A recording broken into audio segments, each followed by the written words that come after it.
সিলেটের গর্ব চিত্রনায়ক প্রয়াত সালমান শাহকে চিনেন না এমন বাংলাদেশি মানুষ খুবই কম আছেন এবং তিনি সিলেটে জন্মগ্রহণ করলেও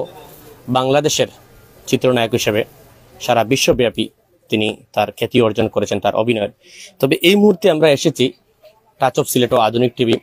সিলেটের যে প্রয়াত নায়ক সালমান শাহের চাচাতো ভাইয়ের দোকান মাহি চৌধুরীর দোকানে এসেছি এবং এখানে তারা যে রায়ান ওড়না হাউস মেয়েদের একটি কালেকশন নিয়ে এসেছেন, যে আসন্ন ঈদে যে এই রমজানের সময়ে কে ঘিরে ঘিরে ধীরে ধীরে জমে তারা মেয়েদের সিলেটি আবুদের সবকিছু নিয়ে এসেছেন। এখানে রয়েছে ওড়না, হিজাব, মেক্সি, বুরকা, আবায়া সহ মেয়েদের টপস, ড্রেস সবকিছু নিয়েই তারা শুরু করেছেন এই রায়ান ওড়না হাউস। সিলেটের পরিচিত যে প্রতিষ্ঠান সেটি হচ্ছে লতিফ সেন্টার, সেই লতিফ সেন্টারে এই ওড়না হাউস, রায়ান ওড়না হাউস। এবং আমি ধীরে ধীরে যাব, এখানের যে কালেকশনগুলো রয়েছে, এখানে যে কাপড়গুলো এসেছে এবং ঈদকে সামনে রেখে বর্তমানে এই যে যুগে,